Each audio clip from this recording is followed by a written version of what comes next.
सिमरन, क्या तुम्हारे पास बिल्कुल भी टाइम नहीं है मेरे लिए? हाँ, सारा दिन इस फोन के साथ चिपकी रहती हो। मैं तुम्हारी तरह बेवकूफ नहीं हूँ रोहन। खट्टी मीठी कहानियाँ। सुंदरनगर शहर में एक छोटा सा परिवार रहता था।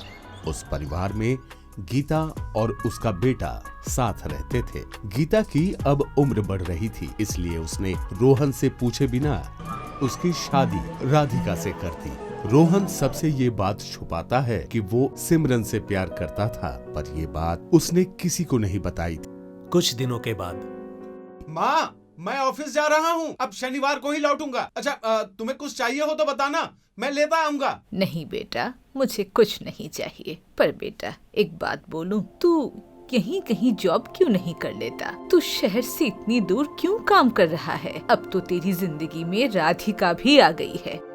वो अकेली तेरे बिना कैसे रहती होगी? कभी तो उसके लिए सोचा कर। माँ, मुझे काम करना है, पूरा परिवार चलाना है, और राधिका कोई बच्ची नहीं है। उसे पता है मैं काम करता हूँ और मैं बेकार में कहीं घूमता फिरता नहीं रहता हूँ। हाँ बेटा मैं समझ रही हूँ, पर तुम दोनों की नई नई शादी हुई है। कुछ दिन तो इसके साथ समय गुजार लेता, फिर काम पर चला जाता। बस भी करो माँ, मैंने राधिका से बात कर ली है और वो भी कंफर्टेबल है, उसे कोई प्रॉब्लम नहीं। तुम क्यों जिद करती हो बेकार में बच्चों की तरह? रोहन का ऑफिस शहर से दूर होता है। ये कहकर रोहन ऑफिस के पास एक फ्लैट लेता है और मंडे से फ्राइडे तक वहीं रहता है। रोहन सबसे ये बात छुपाता है कि वो एक लड़की से प्यार करता है और उसी के साथ उस घर में रहता है। कुछ वक्त बाद रोहन की गर्लफ्रेंड सिमरन रोहन से कहती है, रोहन मैं माँ बनने वाली हूँ, इस हफ्ते यहाँ रुक जाओ ना प्लीज, मुझे तुमसे कुछ डिस्कस करना है। ओ सिमरन, मैं बहुत खुश हूँ, बहुत खुश हूँ, पर पूरे हफ्ते तो मैं तुम्हारे ही साथ रहता हूँ ना। हाँ, अब अगर अभी घर नहीं गया ना तो माँ यहाँ आ जाएगी, तुमको पता है माँ के बारे में। और अगर वो यहाँ पर आ गई तो हम किस मुसीबत में पड़ेंगे ये भी तुमको अच्छी तरह पता है। अरे बाबा, बस 2 ही दिनों की तो बात है, मैं वापस आ रहा हूँ ना मंडे को। ठीक है, तुम्हें नहीं रुकना है तो मत रुको, पर मुझे बस ये कहना था कि मैं इस बच्चे के लिए अभी तैयार नहीं हूँ, और न ही मैं ये सब अभी करना चाहती हूँ, क्योंकि मेरे करियर का सवाल है। इस वक्त हमारे पास कुछ भी नहीं है और तुम शादीशुदा हो, कहाँ तक मेरी देखभाल कर पाओगे तुम? इसलिए अभी बच्चा नहीं चाहती हूँ मैं, प्लीज। सिमरन, तुम्हारा दिमाग खराब हो गया है? ये तुम कैसी एंटीसेंट बातें कर रही हो? ये हमारे प्यार की निशानी है और तुम्हें अपने करियर की पड़ी है। क्या तुम इस मासूम को मारकर आराम से जी पाओगी? हाँ बताओ जरा, तुम हमारे बच्चे को मारकर अपने सपने पूरे करोगी? रोहन तुम समझते क्यों नहीं? मैं भी इस बच्चे से उतना ही प्यार करती हूँ जितना कि तुम करते हो, पर तुम शादीशुदा हो, तुम्हारे खर्चे बंटे हुए हैं, हम ये सब मैनेज नहीं कर पाएंगे, और अगर कल कुछ ऊंच नीच हो गया तो हम कैसे संभालेंगे? हम अभी तैयार नहीं है रोहन। रोहन सिमरन की बात समझ लेता है, फिर भी दुखी मन से वो घर लौटता है। घर लौटते ही रोहन देखता है कि घर पर तो रौनक छाई हुई है, मेहमान आए हुए हैं, समोसे और लड्डू खाए जा रहे हैं। तभी रोहन की माँ रोहन से कहती है, बेटा आज बहुत खुशी का दिन है, तूने जो खुशी मुझे आज दी है मैं उससे लफ्जों में बयान नहीं कर सकती। मैं बहुत खुश हूँ बेटा, तू जल्दी से मुंह हाथ धोकर आ। अच्छा ठीक है, पर हुआ क्या ये तो बताओ। ये तो बेटा तुझे राधिका ही बताएगी। ऊपर कमरे में बेसब्री से तेरा इंतजार कर रही है, जा मिलकर पूछ ले उसी से। ठीक है। राधिका, अरे ये सब क्या चल रहा है? माँ कह रही है राधिका बताएगी, इधर राधिका गायब है। आखिर ये सब चल क्या रहा है? ये रही राधिका। अरे राधिका, क्या बात है, बताओगी मुझे? हाँ, मैं आज बहुत खुश हूँ। आज आपने मुझे मेरी जिंदगी का सबसे बड़ा तोहफा दिया है। ये तोहफा मेरी जिंदगी का हसीन कल है, इसके बिना तो मेरी जिंदगी अधूरी सी थी। ये गोल गोल घुमाकर पहेलियां मत बुझाओ, क्या बात है साफ साफ बताओ। आप पापा बनने वाले हैं। मैं प्रेग्नेंट हूँ, इसलिए ये सारा जश्न मनाया जा रहा है। मैं ये बात आपको कॉल पर बता देती, पर मैं चाहती थी कि जब मैं ये बताऊं आप मेरे सामने हो, मुझे खुशी देने वाला मेरे सामने हो। थैंक यू रोहन जी।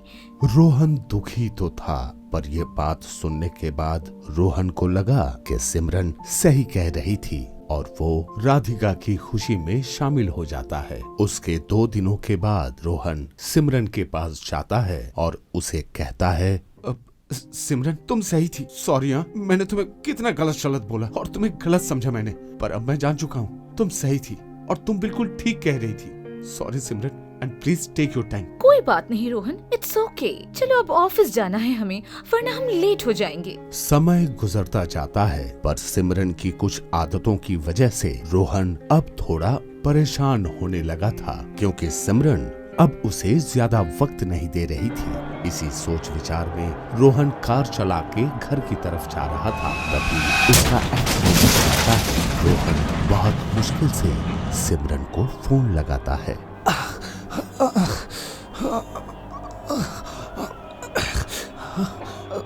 सिमरन, सिमरन तुम कहाँ हो?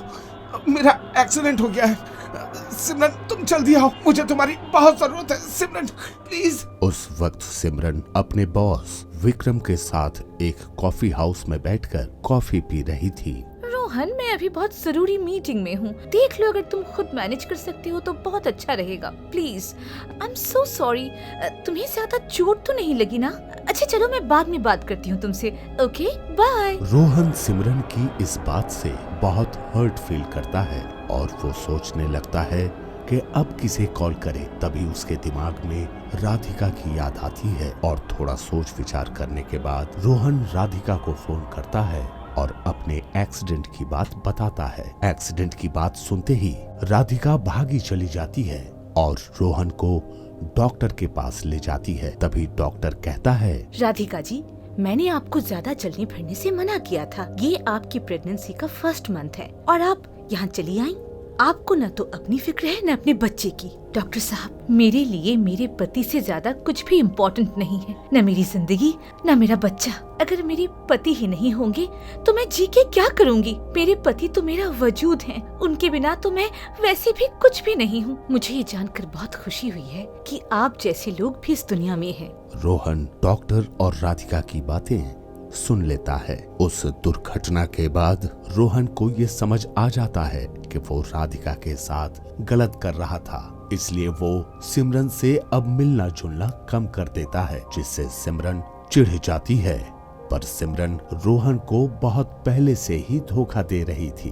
और फिर एक दिन, सिमरन क्या तुम्हारे पास बिल्कुल भी टाइम नहीं है मेरे लिए? हाँ, सारा दिन इस फोन के साथ चिपकी रहती हो, जब देखो तब फोन फोन फोन और फोन। क्या तुम्हारे लिए मेरी कोई अहमियत नहीं? आखिर हो क्या गया है तुम्हें? मैं तुम्हारी तरह बेवकूफ नहीं हूँ रोहन। मुझे लाइफ में आगे बढ़ना है, पैसे कमाने हैं, एक अच्छी पोस्ट पे पहुँचना है मुझे। सिर्फ प्यार से जिंदगी नहीं चलती है। तो तुम मुझ पर चिल्लाना बंद करो, वरना अच्छा नहीं होगा। अब दोनों के बीच कुछ भी अच्छा नहीं रह जाता। एक दिन रोहन के हाथ सिमरन का फोन लग जाता है, जिसकी वजह से रोहन को पता चल जाता है कि सिमरन उसे धोखा दे रही थी और वो उसके एक्सीडेंट वाले दिन भी अपने बॉस विक्रम के साथ डेट पर थी। ये सब पता चलते ही रोहन जैसे फूट पड़ता है और सिमरन को बहुत कुछ सुनाकर उसके साथ ब्रेकअप कर लेता है और फिर उसे अपने फ्लैट से निकाल देता है। पर सिमरन अगले ही दिन विक्रम से कहती है, विक्रम, मुझे रोहन अच्छा नहीं लगता और आपको पता है वो मुझसे ठीक से बात तक नहीं करता। प्लीज आप उसे जॉब से निकाल दीजिए। अरे सिमरन, तुम रो क्यों रही हो? प्लीज रोना बंद करो और मेरी एक बात सुनो। मैं तुम्हें बहुत पसंद करता हूँ और जो तुम्हें रुलाएगा उसे मैं कभी माफ नहीं करूँगा। वैसे इस रोहन ने तुम्हारे साथ कुछ गलत तो नहीं किया। मैं उसे आज ही नौकरी से निकाल दूंगा, तुम टेंशन मत लो। अब आएगा मजा। मुझे अपने फ्लैट से निकाला था ना उसने, मेरी बेइज्जती की थी ना। अब उसे पता चलेगा कि मैं भी क्या चीज हूँ। रोहन ऑफिस पहुंचता है, लेकिन उसका बॉस विकास उसे अपमानित करके बाहर निकाल देता है। रोहन इस बात से बहुत परेशान हो जाता है। उसे समझ नहीं आता कि वो क्या करे। इसी उधेड़बुन में वो घर पहुंचता है। राधिका उसका उतरा हुआ चेहरा देखकर उससे पूछती है, क्या हुआ रोहन जी? आप बहुत परेशान नजर आ रहे हैं। अगर कोई बात है तो मुझे बताइए, मैं सॉल्व कर दूंगी। राधिका प्लीज मुझे माफ कर दो, मैं तुम्हारे लायक नहीं हूँ। मुझे जीने का कोई हक नहीं। मैं बहुत बेकार इंसान हूँ। राधिका, अगर हो सके तो प्लीज मुझे माफ कर दो। हालांकि मैं जानता हूँ मैं तो माफी के लायक भी नहीं। ऐसा मत कहिए, आप मेरे लिए सब कुछ हैं। रोना बंद कीजिए और प्लीज बताइए आखिर हुआ क्या।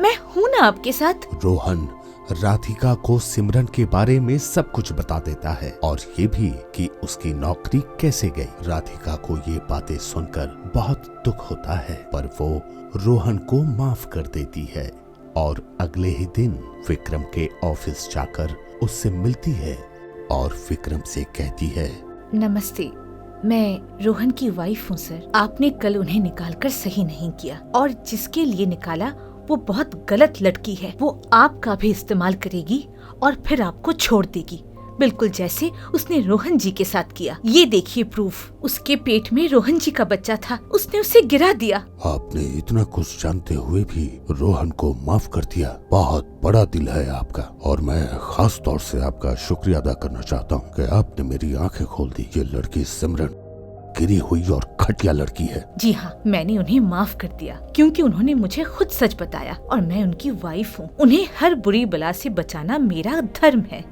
सिमरन, तुम्हें कोई सफाई देने की जरूरत नहीं। ये रिपोर्ट तुम्हारी है। अभी और इसी वक्त तुम मेरे केबिन से बाहर निकल जाओ, वरना मुझसे बुरा कोई नहीं होगा। तुम्हारी जैसी लड़कियां किसी एक की होकर कभी नहीं रह सकती, इसलिए अभी और इसी वक्त यहाँ से निकल जाओ। विक्रम सिमरन को ऑफिस से बाहर निकाल देता है और रोहन को वापस बुला लेता है। रोहन भी अपनी गलतियों पर बहुत शर्मिंदा है। उसके कुछ महीनों के बाद राधिका को एक लड़का होता है और पूरा परिवार एक बार फिर से खुशी खुशी रहने लगता है।